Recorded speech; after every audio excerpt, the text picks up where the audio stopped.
Host. Yep. Hey friend, listen. I know the world is scary right now. Corruption, war, inflation, demographics, degeneracy, disease, unrest, hatred, and despair. We didn't come here to tell you how it is, but that it's going to get way better. Got a good thing coming, and it's all I need. Everything I wanted, just wait and see. Better by Bitcoin. Good.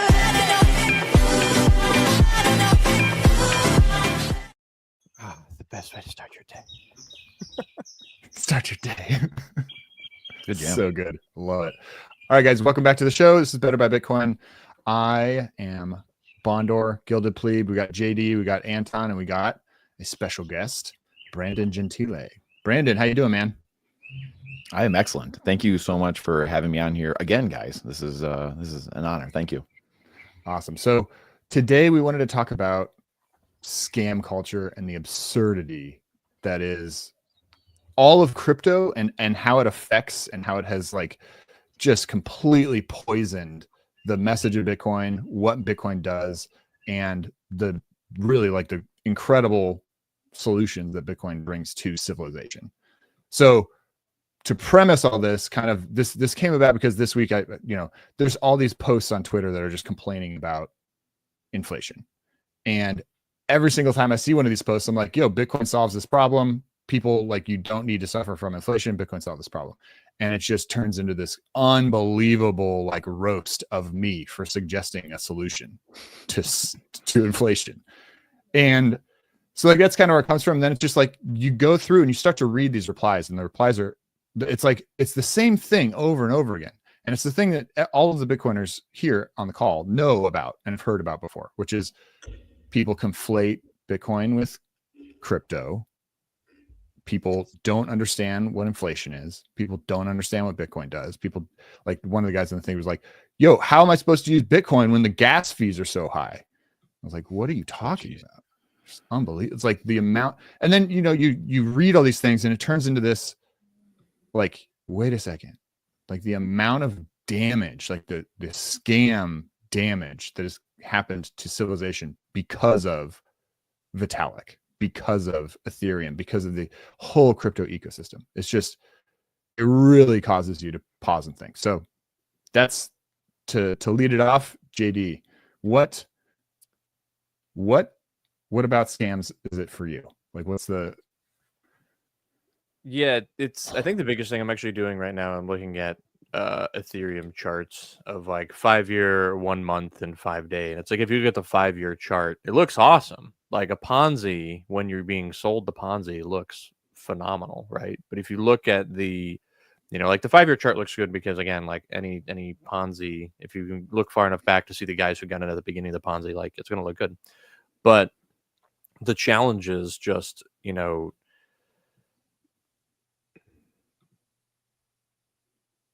it takes kind of like two willing participants for a scam to work.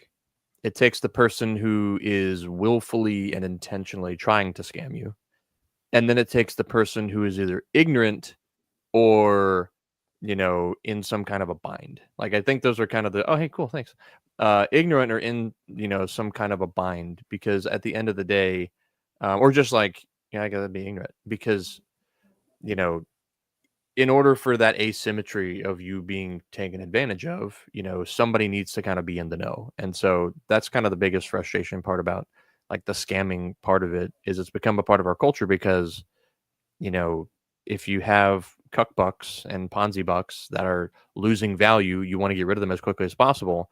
And you want to dump them, the Cantillon effect, on people who have no idea what's going on, because then they're just confused and they're mad at somebody else because they see somebody else has more.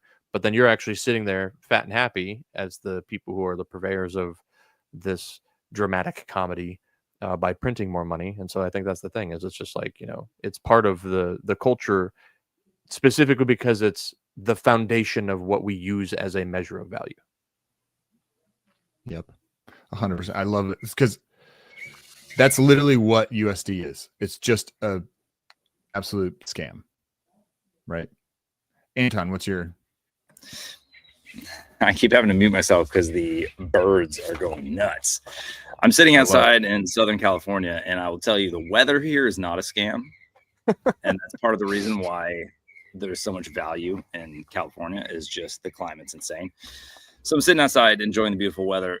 But do you ever get the feeling that everything is a scam? Yes.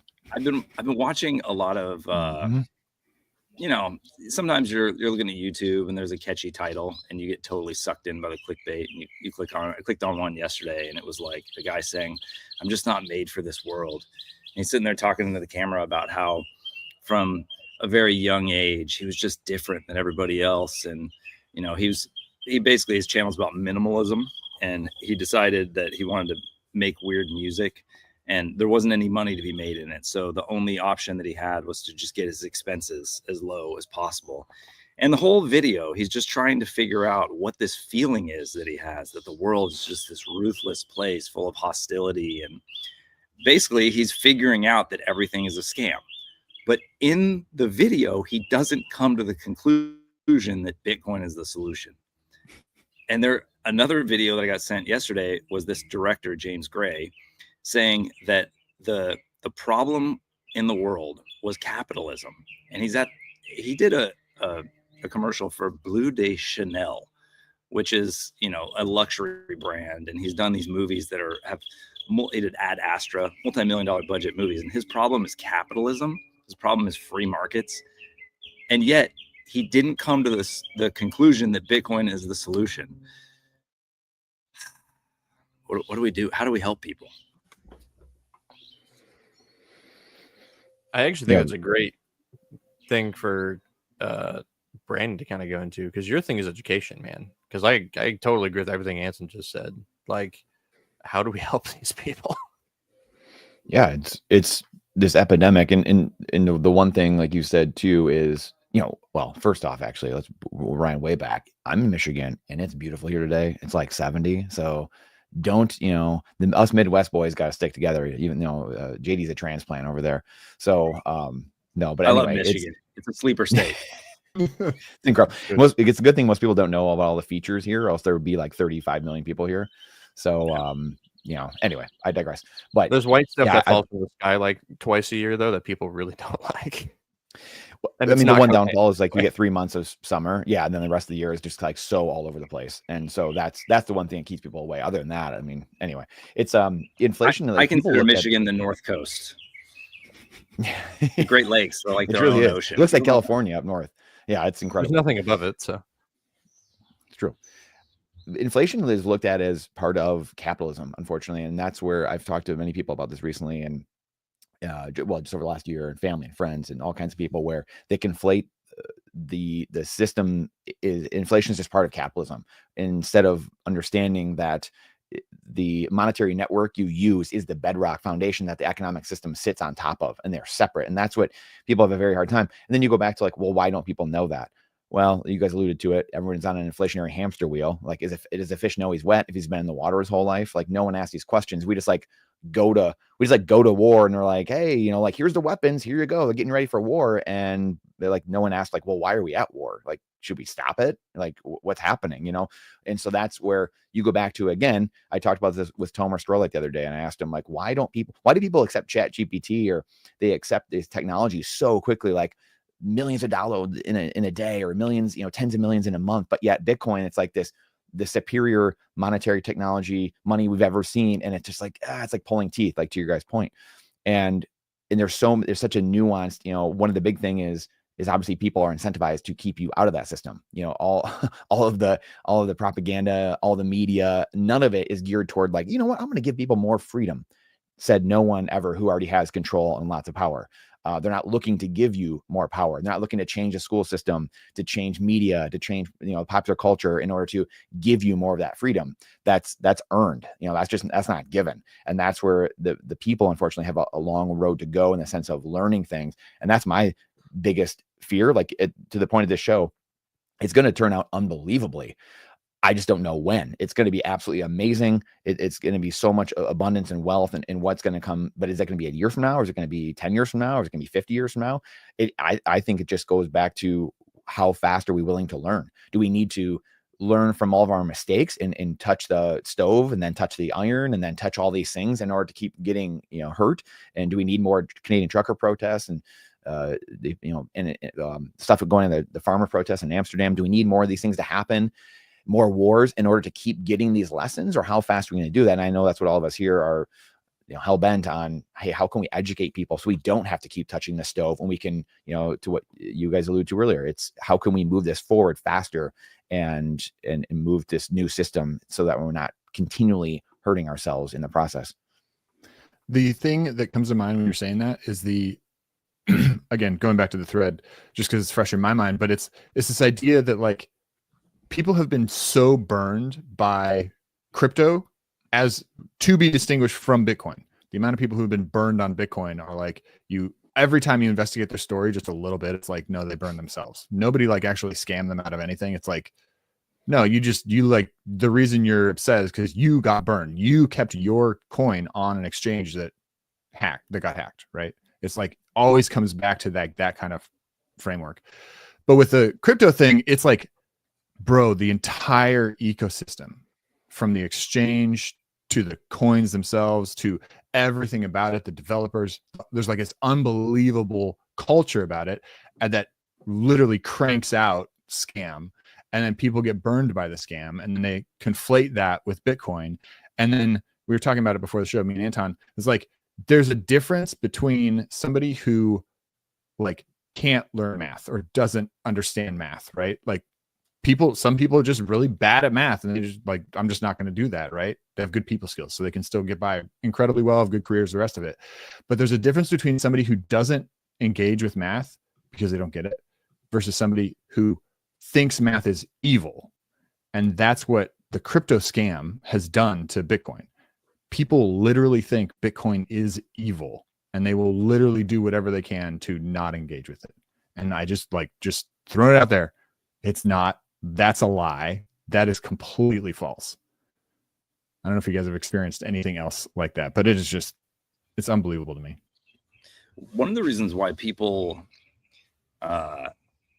don't go and learn about Bitcoin is because you can still make money even though there's the amount of inflation that there is on the US dollar. So if you're just a really hardworking person who has a career, you might see your income going up, you might see your savings going up. And if you're investing in the S&P, the S&P is growing, and it's outpacing inflation to some degree. And yet everything around us is getting worse all the time. I live in Los Angeles. I first came to Los Angeles over 20 years ago, and it had its problems then, but it was a different place. It was a much more fun place to live, a much easier place to live. And I go outside now and I walk to the end of my street, and there's a different person sleeping on the sidewalk every single day at the end of my own street. And so us Bitcoiners, we see that the world's getting worse, and we looked for a solution. The massive difference with Bitcoin is that there is nobody at the helm of Bitcoin. There's nobody running it. The problem with these altcoins is they all serve one purpose, and that is just to make somebody money by extracting value out of the consumer. That's the only purpose they serve. They market themselves in order to do that as that they're solving some solution, some problem that doesn't exist. And so, yeah, I guess what we're trying to do in this is just to convince everyone that every single thing is a scam. There is no next Bitcoin. There is no better Bitcoin. There's never going to be. Yeah. So anyway, that's all I want to say about that. Everything's a scam. Yeah, and the best part too is like, did you guys just see Vitalik this week talking about? I think it was this week or like really recently, of him just saying like, we need to like be more like Bitcoin. Like we need to simplify to be more like Bitcoin. Yeah, I saw that. Yep. Boy, oh boy, it's just no. Boy. Yeah, it's one of those things where you have to shake your head and like what separates people. And I go back to like the 3%, and we've talked about this before. I talked about this months ago on this show, but it's, I'm kind of resigned myself a little bit to the fact that now we still have to get to 3%. We're not there yet. And that's what we are all doing in the Bitcoin space, trying to educate. But I only think it's going to be a few percent of people, handful of percent of people that drag the rest of society forward. And it's just the American Revolution. Like most people weren't involved in the American Revolution.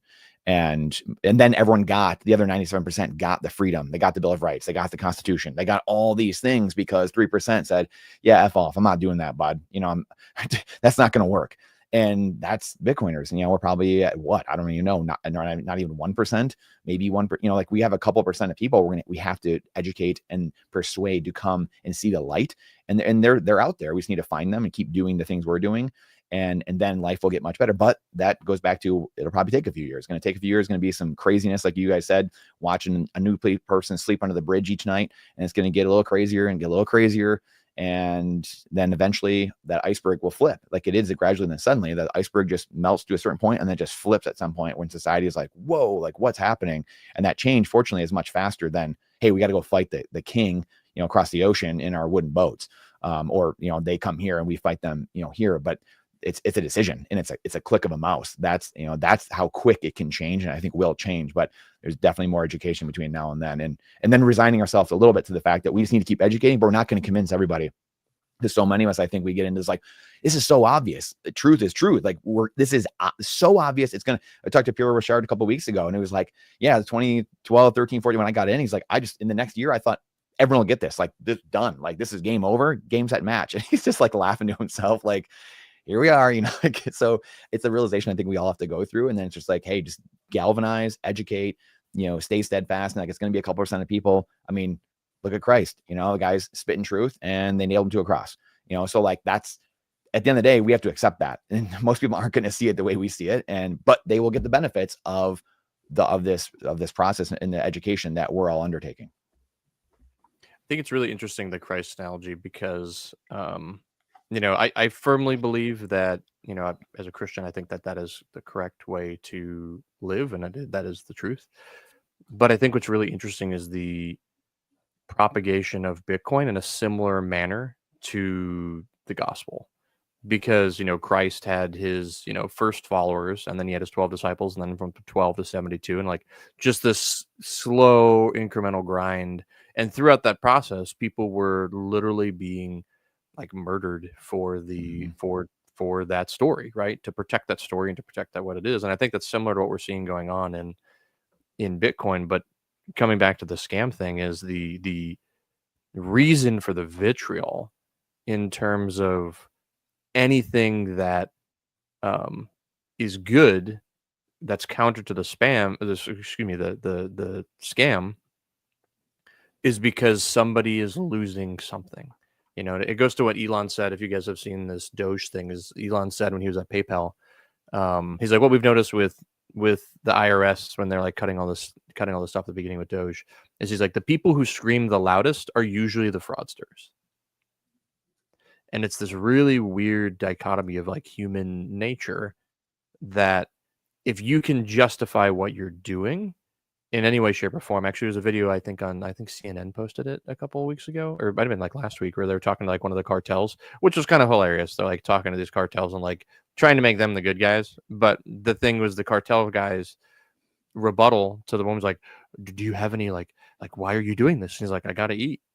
And that's the truth. Is that the truth of what he said, is that he has found a way to justify what he's doing, like child sex traffickers or whatever these people are who are doing like negative things. You find a way to justify the ends, and so by whatever means necessary, scamming people, you're willing to do it. And so I'd be curious, the take from any of y'all of like, can we, like, where do we need to start to kind of change that? Like, is the issue there, like, means have just kind of become irrelevant? People are just like, job hopping or whatever it is because of the way that fiat works? Or is the bigger issue like families and culture, like kids are not being trained properly to understand like, hey, this is the end. And so, there actually are ways to get to that end that are not actually good. Like, I don't know, what's your take? So one thing that comes to mind when you're talking about this is the idea of there's somebody who is like screaming the loudest about it. Well, they're probably the the ones leading the scam, the ones who benefit from the scam, right? But then there's everybody else who like steps in and defends them, like voluntarily defends them. And I again referencing the thread, like you see this like you just see it all the time, and you kind of have to think back, like, why is this even happening? And they're like, there's the famous quote, somebody, if maybe you guys know who it is, but it's like, remember, when you're arguing with like a boomer or an NPC or somebody who's essentially gets all their information from the TV, you're not arguing with a person. You're arguing with a talking head that isn't even processing the thoughts, right? You're arguing with the TV. Like, there's no process of thought there. So how does it switch? Well, maybe it never switches. Maybe there's just always going to be the 97% that are always just NPCs. The thing that's different, it goes back to Brandon's point, is like, well, wait a second. As Bitcoin monetizes, all the Bitcoiners are going to have all the agency. Like, we're the ones who are essentially going to be setting the culture. We're going to be the revolutionaries who are, standing up to the British where everyone else is kind of not participating. And then all the NPCs, that's going to switch, and they're going to be defending Bitcoin, even if they don't understand what they're doing or what they're saying. Like, they're going to be on our side defending us, right, against the Fed or against whoever else is trying to attack Bitcoin. That's like, that idea is really interesting to me. I'm not going to say that's true, and I honestly, it's kind of depressing, because I like to believe that anybody can go through the process of learning Bitcoin and figuring it out and thinking for themselves, and understanding what we're dealing with, understanding reality and how to interact with reality. But sometimes, let me tell a story of how I got scammed. And this is not about Bitcoin, but it somehow led me to Bitcoin. I am a cinematographer by trade, and I was downtown, and my job was to film an overnight time lapse. I was on Los Angeles Street in downtown LA, 2 a.m. Don't ever go to that area in the middle of the night. It's such a dangerous place. But I'm standing in this parking lot, and I'm with a friend who I'm working with, and this older man comes up to us, and he's like, "Yo, bro, I was cleaning this house up in Altadena, and I found these old silver coins. You want to buy them from me?" I've never seen a silver coin at this point in my life, and they had the dates on them were like 1778 or 1812. I don't know. And I'm playing with the coins. I'm looking at them like, these are really cool. I mean, they've got to be worth something. I don't know what they're made out of. I don't know what they are. And so my friend and I, we put $50 together, split it between the two of us. Each of us took a coin. And the next day I went to a coin shop. And the second I pulled this coin out, the guys at the coin shop were like, "What? Let me see that. Like, you actually bought one of these? Oh, I haven't seen one of these in a long time." And they flipped it in their hand. It went dunk, and like came back down. And he's like, "Yeah, this is made out of some pot metal. These come from China." Like, "Oh, I can't believe you bought these. How much did you pay for these?" And they're just laughing in my face. Okay, so I bought fake metal coins and wasted $50. A lot of people could have that experience and then be so embarrassed that they would never buy a coin again.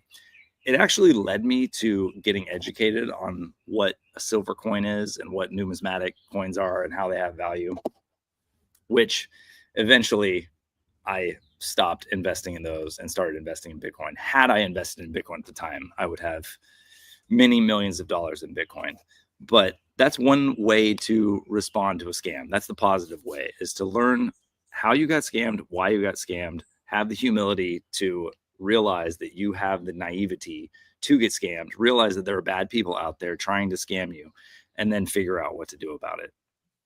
So I don't know if you guys want to tell any stories of how you got scammed. It could be interesting. Yeah, I think that's a great way to start it too. Yeah, let me tell you a story about how I got scammed. NFTs. So I had a friend who, and this is how I ended up eventually finding Bitcoin, but he had brought me a lot of really good investments, and I didn't know anything about anything. And so I was just doing some stock stuff, and he was like, "Hey, and everything he brought me was like really good. Some things like 100% return, and I had like $5. So it's like, cool, and I have 10. But he brought me this NFT company, and he was like, "Hey, man, there's this thing called NFTs," and I kind of heard about this stuff tangentially. You know, it was during the, you know, right after like the 2017 bull run, and you know, so there's like that hype in my head at least. And then he brought this to me, and I knew nothing about anything, but I was just like, everybody that I'm talking with is talking about these things, and this guy has brought me good investments, and so I'll trust him and I'll go through it. And so basically, kind of like walked through the process of like learning about NFTs, and then just kind of like drinking the Kool-Aid of how awesome this stuff was and all the tokenization of everything and all that, you know, and just kind of like buying this thing. And then I ended up going to NFTLA, and like just kind of like, again, like drinking through the fire hose of this excitement. Like Mark Cuban was there, and like Busta Rhymes, and like, you know, all these people, like Tom Bilyeu. Like there's a lot of really huge people on that stage, and I was like, oh well, if all these guys are like bought into this, then it must be true. And so I had this like cult of personality that kind of was drawing me down this thing, and I didn't do any like positive research. And the guy who ended up eventually orange pilling me, which is when you really kind of understand Bitcoin. The whole time I'm going through this process, I'm like, hey man, I'm gonna do this NFT thing. I'm investing in this company, do all that stuff. He's like, don't do it, man. You're just gonna get scammed. You're gonna lose all your money. And I was like, nah, you're wrong. He's like, don't do it. And so I do NFTLA. It's like a 1 week break between NFTLA where I sign the contract to like and write the check to go to this like shitcoin company essentially. And you know, it was all of the like disposable money I had to invest at that time. Like literally, I just put it all on one check and sent it off. Then that next week, I ended up going to the Miami Bitcoin conference in Orlando or Miami, and the first thing I heard was a talk by Texas Slim at a thing put on by Katie the Russian called the Underground Citadel, and I was instantaneously orange pilled. And I went and flipped all my shit coins into Bitcoin. Like I had Litecoin out of ETH. I was like, oh, diversification is good. And I called my buddy and I was like, hey, can I get that money back? Because I'd love to like not invest. And so I was like, no. And then like, you know, 6 months later, the whole company went down. I lost every penny I put into it. But from that moment, I touched the stove, put my whole hand on it. And it just, you know, in the same way with Anton, is I really quickly went through the fire hose or went down the rabbit hole. Like, okay, what did this guy who was orange pilling me know that I didn't, that made me make a bad decision? Because I made a bad decision. That was a lot of stupid tax very fast. And so, but since that moment, it's like, you know, it's all gambling. You know, shit coins are gambling, and I don't want to gamble with my kid's future. I don't want to gamble with my kid's future. So it's just like, I'm not a good investor. So I'm just going to do Bitcoin. I'm going to keep it simple. And yeah, so that was my scam story that brought me to Bitcoin. I've basically been scammed 3 times, which is the Anton, you've done this one as well. The online like remote mining contract scam. Got scammed out of one of those. And then 2 exchange hacks. So I've been hacked on exchange 2 times. And it's like, wait a second. You go through the process, and it's exactly like you said, Anton, which is, you know what? I either need to never do this again or figure out what happened and what went wrong, right? Take ownership, at least try and take ownership of the thing, right? And for me, the thing was, I did not understand what I was doing. I needed to be more careful about where I keep my Bitcoin, right? Like, okay, that's the lesson learned. And then you go from there. And that's, you know, like so many people create these lessons or go through the same process. How many people need to go through the same process? But that's where all the culture for like, no keys, no cheese. Like if your coin is on exchange, it's not your coin, right? And thank God for that stuff. But like, man, some people just need to learn, myself included, the hard way. Yeah, I honestly, I think that these are such great stories, and I think the other thing to do is to remind ourselves of the system is designed to scam you. You know, so it's like it's not even that people are, you know, like they're going with their best interest. You know, and we've all seen this. Like, and we've all had these roads we cross, and you know, everyone's built differently. But like in the last 5 years, right, decisions you make. I mean, JD, you and I have talked about this for relentlessly over the years, and some of the decisions I know you've made in your personal life, like going to bat for yourself and your own beliefs. I mean, holy cow. I mean, if everyone could act like that, some of the things you've done just to stand up for yourself and your family, I mean, kudos. But the system is designed to go against truth. Again, we're in a fallen world, like we've mentioned earlier. So you have to start with that fact. Once you know that, then you can start operating easier in a way, and you're fighting that. And the system, and then you get to the fiat system. So you have like the spiritual realm, but then once you get into this human realm, you're fighting in this system that's incentivized of worse behavior. It's incentivizing people to be at each other's throats, to put consumers and producers on either side of the table and combating each other. And this is a very weird concept. Most people, just like you guys alluded to earlier, they say you just need to capitalism harder, bro.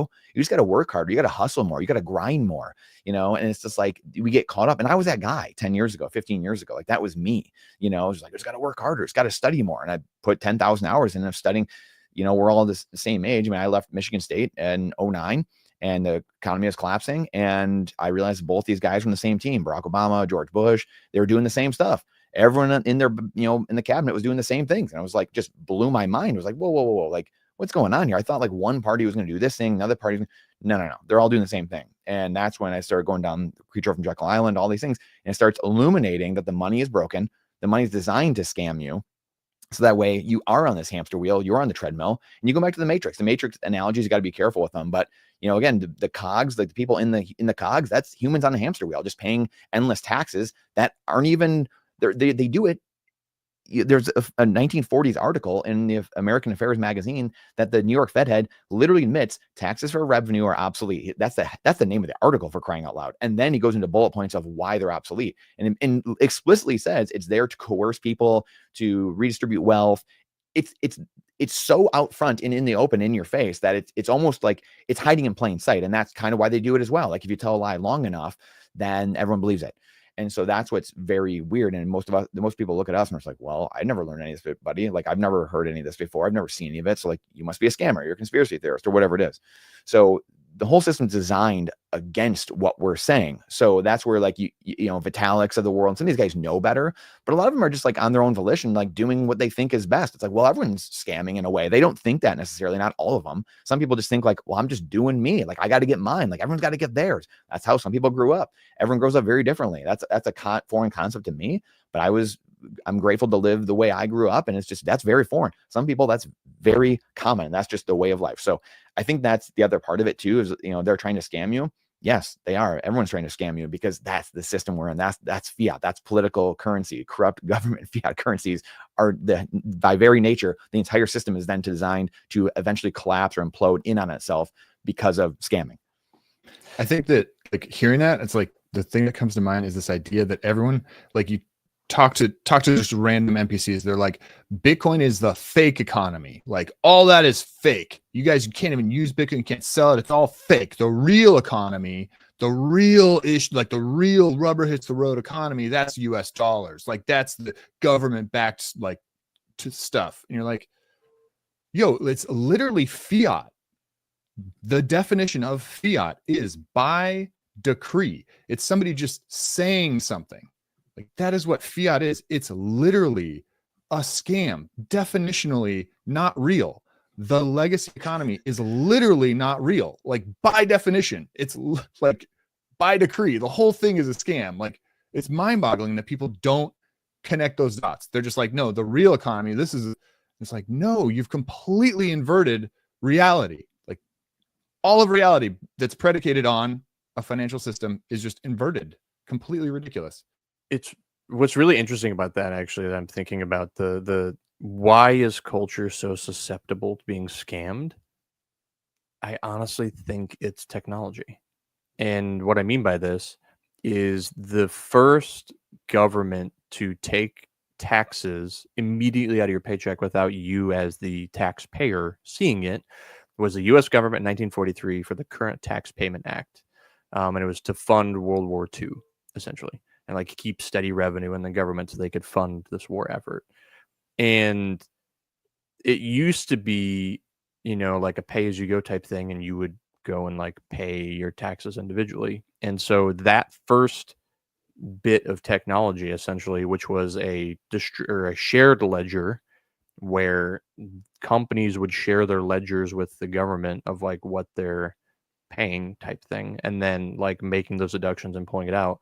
Like that wasn't really possible in like Roman times, right? Like they didn't, the accounting was probably your dude, named Caesar, who just had it all in his head, and he would probably keep it in a ledger and keep it in a book, but like there's one ledger that everybody's going off of. And then like as we started to get like mimeographs and then different types of copy machines and ways to kind of like distribute some of this information on paper, it started to allow for these types of slow encroachments to where people who knew they were running a Ponzi, the US dollar, fiat, were just constantly trying to be like, how much further can I push this? Like, how much further can I push? How much can they tolerate? And I think that it goes to what you were saying at the top of this, Brandon, which is what they've learned and what they realized is they don't need to push it to 100%. They just need 3%. If they can get 3% of influential people to sign on, they can get 100%. That's where I have a problem with the arguments when people, and just even a lot of the conspiracy stuff in general, like because again that's a term that comes from the top, that comes from these people, and like, there's a lot of smart people that know exactly what they're doing. And we're talking like centuries of family, relics, family behavior passed down from a lot of the banking families. I mean, you go back to what it is, they know what they're doing. You take like Howard Dean, for example, here in America, for anyone, politically here in America, the guy that was like, yeah, and then like sunk his campaign 20 years ago doing that, which is hilarious now. And like to see what Trump does on a daily basis. And this guy like sunk his campaign with like a yell into a microphone. It's wild. But I remember a video of him around that time. It was probably in the 2000s.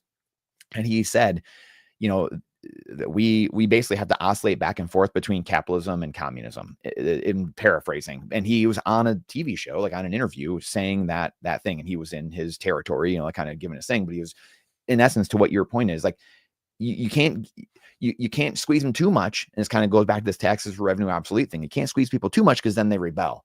And if you give them too much power and you would take away all their taxes, then they're gonna be free and they're gonna be powerful. And then like I won't be able to control them.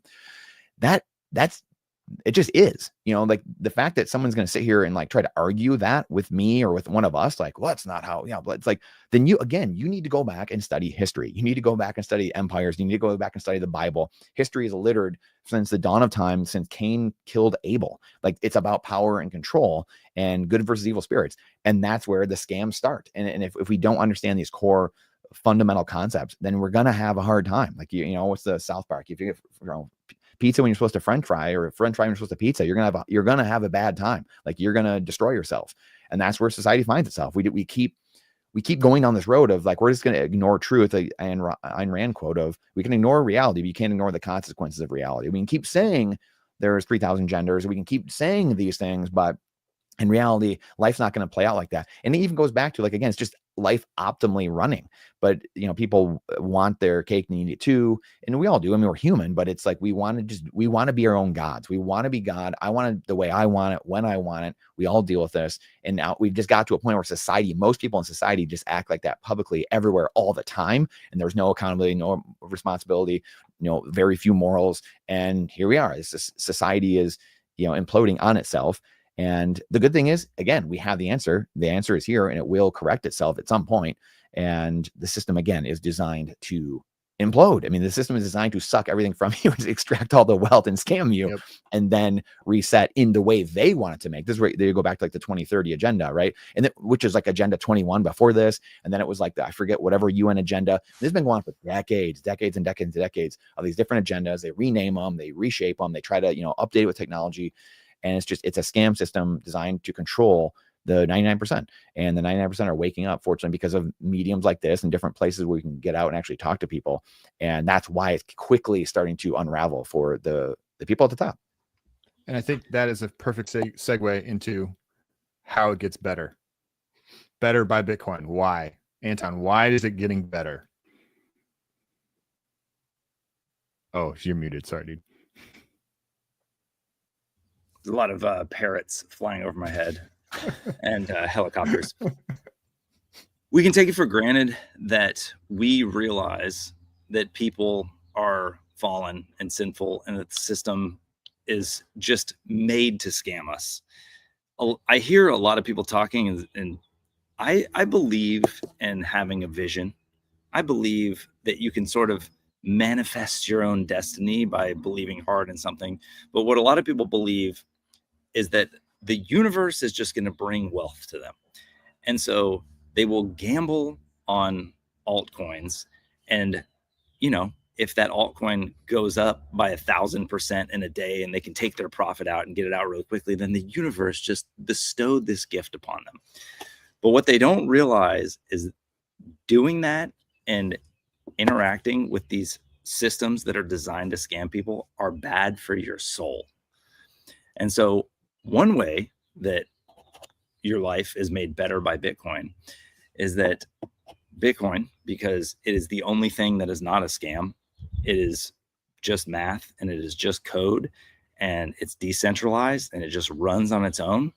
It's essentially a pure digital money, is that it allows you to not participate in these things that are degenerate scams that are bad for your soul. And it has a purifying effect on yourself because you're just not participating in these degenerate things. And it's as simple as that. Correct. JD.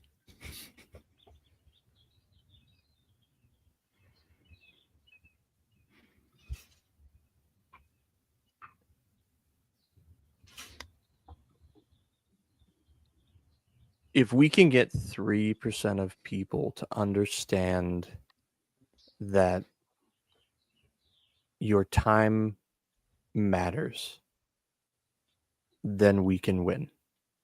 That's the thing. If we can get 3% of people to get a full understanding that you're trading whatever it is for time, whether you're trading your time with family, whether you're trading your time with friends, whether you're doing whatever, like every trade in life is always something for time. And because that is true, the greatest understanding needs to be we have devised money as humans to store that trade for a future date. Because if I were to make that trade of, hey, I spent this time making these apples, so I'm going to trade you apples, the problem is those apples aren't going to last forever. They aren't going to last for a long time. And maybe I don't want apples right now.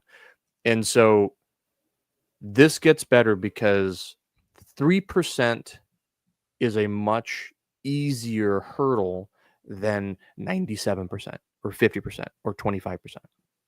And so this gets better because this is a winnable war in my mind.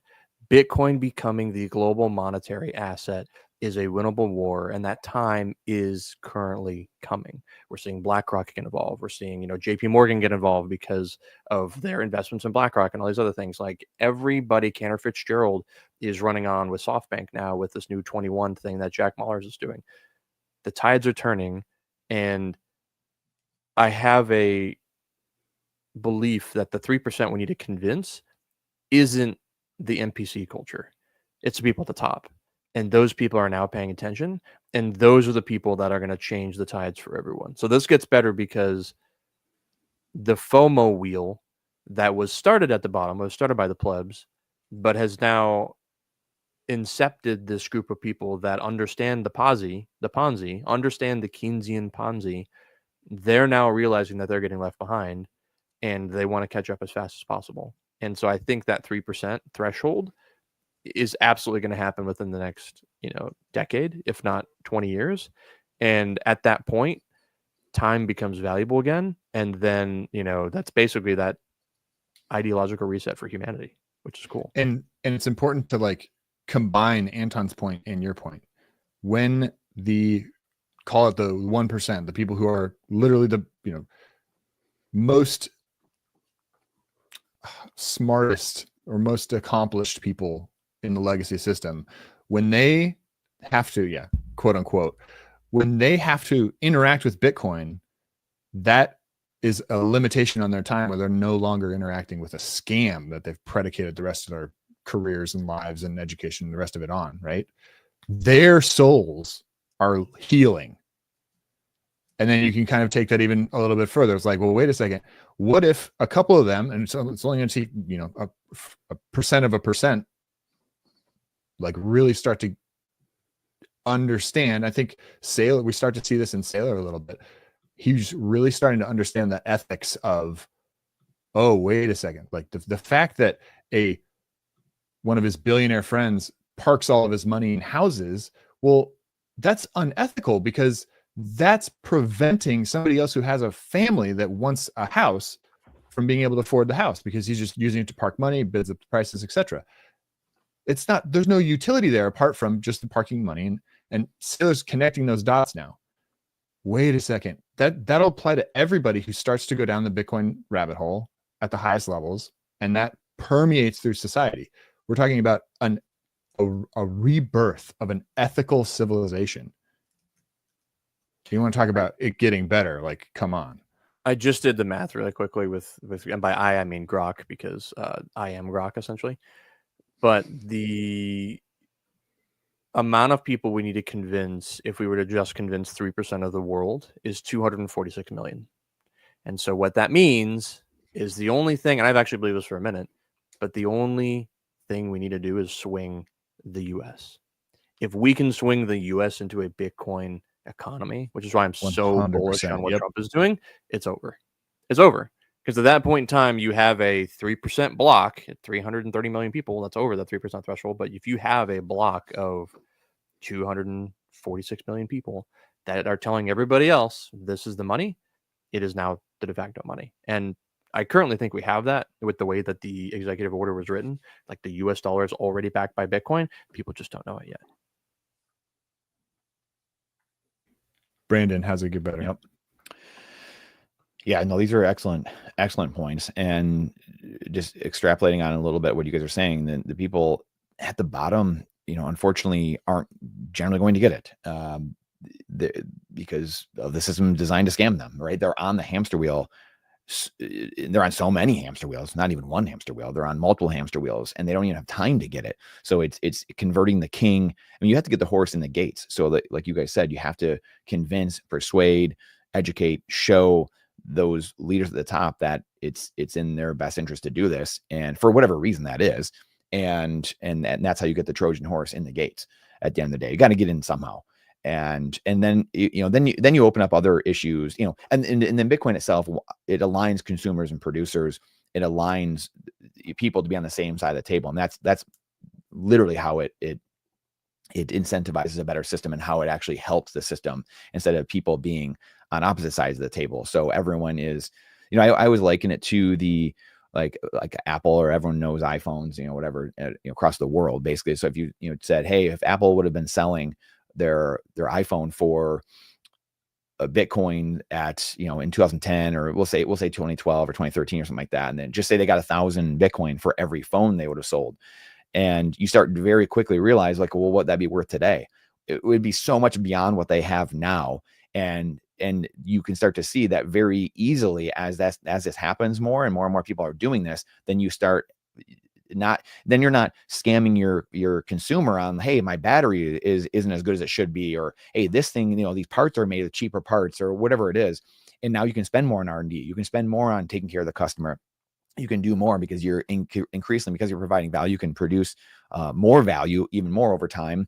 And that extrapolates out. It's not just Apple, it's the family, it's the country. Like all these things will start happening, and it starts aligning people to be on the same side of the table instead of scamming each other, which is what fiat does. All the expenses getting more or higher and higher and higher and running away from you.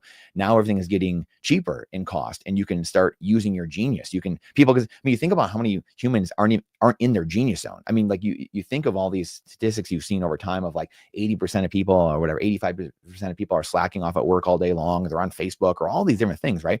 Well, why is that? Because they're not in the right place. They're not in their genius zone. They're not doing what they love to do. They're not doing their calling. They're not, you know, what is God calling them to do? They're not doing their passion. That to me is one of the biggest crimes that fiat has perpetrated on us. And I know 100 years from now that people are going to look back and be like, this is a modern dark age. And you guys it was masked by some of these technological advancements, but it was, we could have had so much more at this point because people are in these positions they're not supposed to be in. And you think of all the lost productivity and all the loss we've actually had that's been masked by whatever it is, computers, the growth of certain technology sectors that have made it seem like, wow, we really have a lot. And we do. Not saying that we don't, but just think of how much more we could have of people. All those 85% of workers, what is that, 50 million, 100 million people in the country were where they should be, instead of, well, I got to just get a job, I guess. I got to go do something I don't want to do. So that to me is really the crime, and that's what's going to start reasserting itself, is that confidence in society because of the money. But at the same time, then it opens up, and then I'll leave this for you guys. I don't know if we want to go this route or not, but the paper Bitcoin, right? So it's like, okay, well, how does this system not just start recreating itself again? So that's the thing we have to be diligent about. I think it does re-educate people and incentivizes people not to do stuff like that over, we might have some more FTXs, Coinbase might blow up, or whoever, these people, certain people might blow up, governments will blow up, but then eventually at some point, I think this is where people start to learn, you don't change Bitcoin, Bitcoin changes you. Because Bitcoin's unchanging, you're going to have to acquiesce to that asset, and that's where people eventually start realizing, you know what, I can't play these funny games anymore, and it starts to change society. So there's been a thing happening in the film industry, which is what I work in, where the film industry is essentially leaving Los Angeles, and everybody's trying to figure out, why is the film industry leaving Los Angeles? And again, they're coming to the wrong conclusions about everything.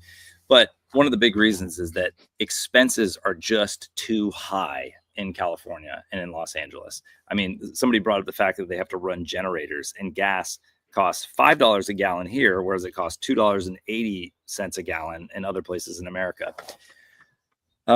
So the analogy that I'm trying to make with Bitcoin is that it's the way that Bitcoin works is different in different parts of the country and different parts of the world because of what it requires to live in those different places. And going off of what JD was saying, that America will most likely be the hub of Bitcoin adoption and Bitcoin innovation. We have the world reserve currency, but there are other places in the world. Let's say that you're in Costa Rica, and you can go and cut coconuts down from a tree and sell them on the side of the road and take lightning payments for the coconuts. You don't have a whole lot of expense to run that business. Whereas I've thought about opening up a little coffee shop trailer and rolling it out to the beach in Ventura and selling cups of coffee.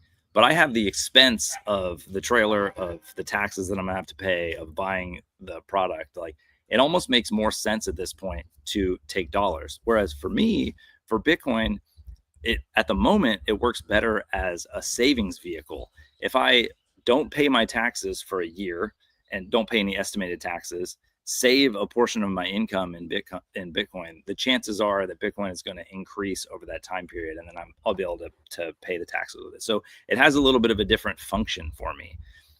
Point being, it's good for everybody, but the way that Bitcoin is going to become more common across the world and across the country is going to be different region to region. And I mean, it's all just great. It's all just great for Bitcoin. Or go ahead, JD. I was just going to piggyback on that as it goes region to region and as it spreads. I think the other thing that's going to spread is a deflationary understanding. And what I mean by that is that coffee trailer that you have, in order for you to want to get more Bitcoin, you're going to have better coffee. You're going to have better offerings. You're going to have whatever. And that's going to be your mindset. Your mindset is, how do I serve my customers better if I want more? Or get into the mindset of like, okay, cool. Well, this week, it's actually, we're going to cross off. Like maybe last week it was 5,000 sats for a coffee, $5. Maybe this week it's 500, just crossing off zeros, right? So you have these menus where people are like scratching zeros in. Like, we're going to get to a place and to a time when scratching off zeros is going to be a really common thing to do. And that's actually a good thing, because it's going to change people's perspective and make them start thinking generationally. Because it's like, if I'm thinking about my Starbucks coffee today, that cost me $6, and in the future, it's going to end up costing me $13 million, because it's $13 million per Bitcoin. I'm thinking about that differently, because what I'm thinking about now is I got to spend this money instantaneously. I got to spend it now. Whereas in that deflationary environment, you're thinking about, I don't want to spend that. And I also want to figure out how I help other people like spend more with me because your business, like there's a capitalistic mindset of it. But in order to get them to do that, you have to add more. It needs to be something more incremental than just this, planned obsolescence schedule. You need to be really giving an offering. And so I think that's going to be a cool thing for society in general. So one of the things that defines like a fourth turning, which is the idea that like civilization kind of goes through these turnings, which are, highs and lows and good things happening, and then the people inherit the good things, don't know how to manage them correctly, so they start to deteriorate, and then once things collapse, people rebuild the systems, and things are good again, right? So one of the things that defines a fourth turning is the idea that everything starts to just collapse and fall apart. This is when you see wars and catastrophes and financial collapse and pandemics. We've basically been in a fourth turning I'm convinced, since 9/11. That's not the consensus view, but I think that's it. Now, what are the things that are strong about a first turning? Well, it's like strong institutions, social cohesion, like all these like hope, right? And you look online, you talk to people, it's a very popular thing today to say we're in a fourth turning. It's going to be terrible. We're going to be in this fourth turning for a long time going forward. But then you start to hear a conversation like this, and you're like, strong institutions. That's one thing that defines a first turning. Well, we certainly lost all our institutions, but like, what are there's no hope for any strong institutions. And it's like, no, you guys, listen to what people are saying. Bitcoin is savings. Bitcoin is a way to think into the future. Bitcoin, it's like, wait a second. The institution that we've lost over the last fourth turning and really over the last century is our propensity and ability to save money. That is not an institution at all in America in any way. But Bitcoin restores that as an institution. It says, no. This is the institution of savings. And because it's an institution of savings, people can start building on top of it. It's an institutional, like pillar of civilization, right? These are the things that you can build on top of. And that's when you get into, wait a second, are we like, you go down the rabbit hole. Can Bitcoin be hacked? Can anybody do anything about this? Like, how can we change? How can we destroy? Like, nothing can stop Bitcoin. And then you're starting to think, well, maybe Bitcoin is this institution that defines a first turning. And you're like, wait a second, that really opens up a lot of pathways about how to even process or think about the world, right? Like we have the ability to save money now for the first time in decades. We're in a first turning. It's going to be awesome. It's just going to get better and better. One quick thing on that is, and I know we've talked a bit, but the institution that's going to become the most valuable in the Bitcoin future is the family. And that will change. Yeah, I love it. Yep. Yeah, we're just very early.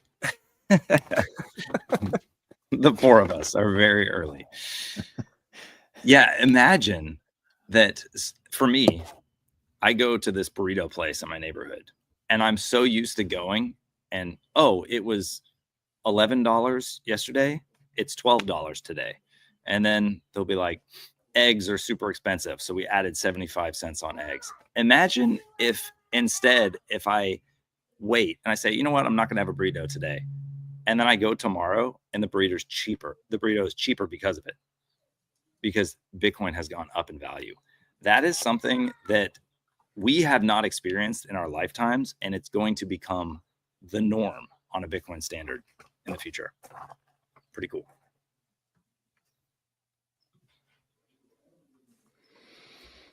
Yeah, and it's also, like you guys have been saying, understanding deflation. And again, as the fish know he's wet if he's lived in the water his whole life.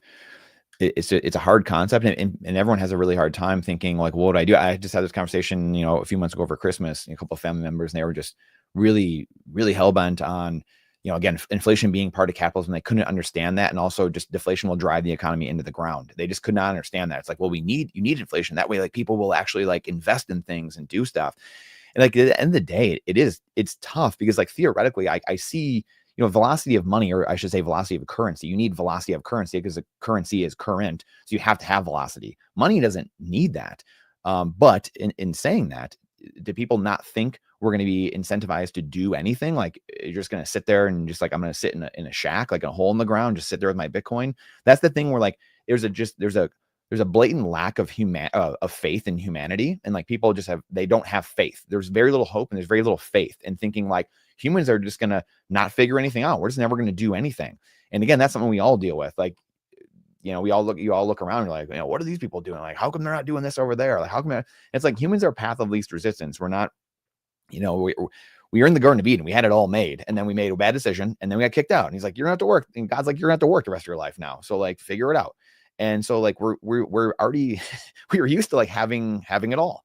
And so we're path of least resistance, but we're God's highest form of creation. So we have all this in us, but so much of it has been beaten down over centuries. And like, just like the resourcefulness and just everything has just been like kind of just beaten out of us. And the will's been broken in a way.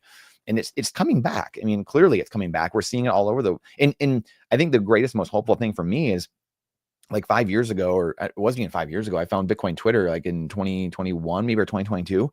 I didn't know anyone existed like me. Like, I just thought like, I don't know, like, there's a few people in my life that I know that are similar or whatever it is, but I didn't know there was such big groups of people that thought like I did, and these base, foundational truths and thermodynamic, thinking and first principles and, all these, praxeology and like going into all these things. And I was just like, dude, I'm just weird. And you get along with everybody, but you weren't best friends with anyone because no one really talked that talk. So you're just kind of like, all right, you just kind of felt lost in the world for a long time.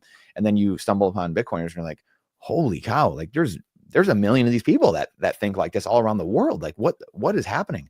And so that was really eye-opening for me. But because of that, and because of the mouthpiece we have in social media, that's one of my bets on Bitcoin. And I tell people this all the time, like there's probably 10 or 12 big reasons why I'm in Bitcoin. One of the big reasons is the social layer.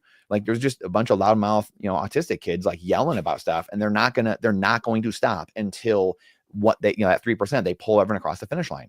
And that doesn't seem like like, well, what up? Tell me about the network. Like, yeah, it's not about 21 million or whatever. It's just these people are so hell bent and have the truth on their side. They will do anything. They will lay down their life. They'll die on that hill. Well, I'm going to put my money with those guys. Like, that's what's going to win at the end of the day. So, it's understanding deflation and understanding that, coming back to that, you don't have to be working 24/7. That's a lie in and of itself. This hustle grind culture, all this stuff is a fiat construct. I don't like we're using the word construct necessarily, but it's this world we've built around, the fiat lifestyle, because in a way you have to, right? The system is designed to scam you. So you have to be on the hamster wheel constantly. And those who aren't on the hamster wheel longer than someone else, you start losing. So you start, and then you, like you guys said, the family has been completely dissolved almost over the last 50 years because of the bastardized, money turned into currency that we now have.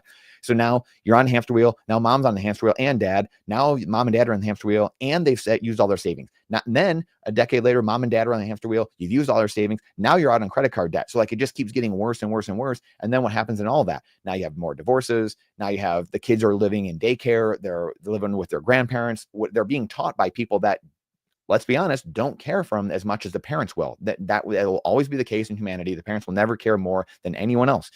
And that's like, to you guys' point, until we start flipping that iceberg onto its head and rebuilding that family structure, Bitcoin's the only way all of us have found to flip that whole dynamic of society and re-incentivize.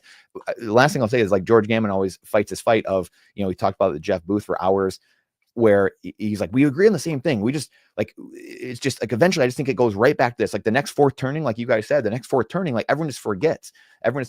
And his whole thing is education. It's like, George, you can't out propagandize the state. I don't know if Bitcoin will work necessarily, but it's the only thing I found in 25 years of studying politics, money, history, all these things in business investing that gives us at least a shot at turning the iceberg over.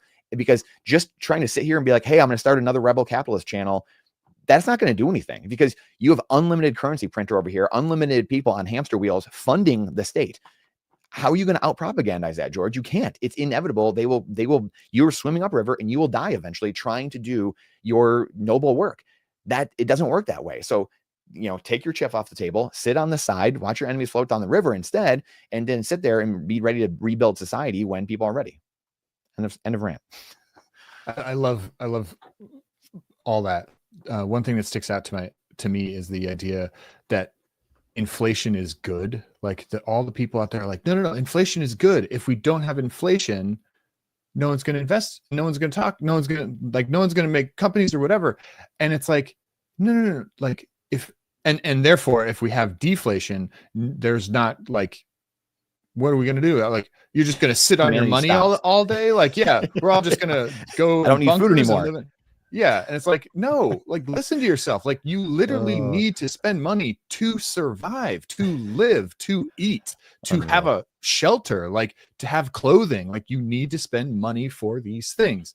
There's always a bid on spending money, period, because you can't live in this at all without doing that in a modern economy.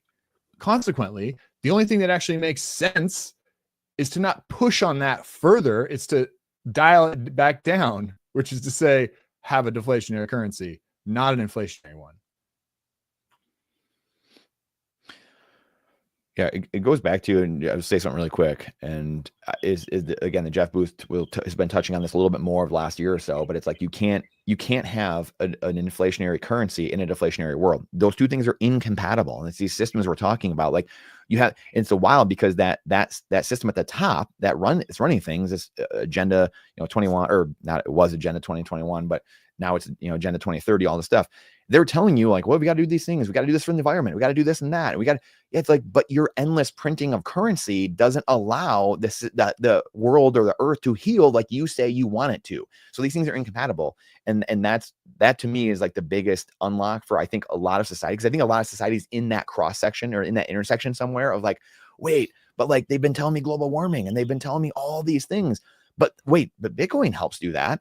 But then wait, inflation and printing currency and life running away from us and just constantly more and more and more, what's the next 90-day earning call going to say? And just constantly beating everyone into the ground. Those things are incompatible. They're completely incompatible. And that's the thing I think people are really starting to wake up to. All right, guys. Anton, JD, do you guys have any last thoughts before we close it out for today?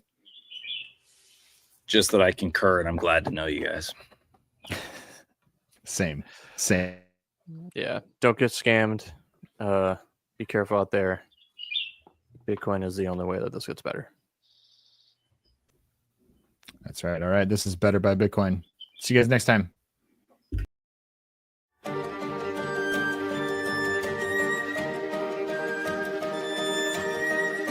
Thanks for tuning in to Better by Bitcoin. Bitcoin makes everything better. Like, subscribe, and follow us on X at BetterBYBTC, YouTube at BetterBYBitcoin. Not financial advice, mathematical certainty.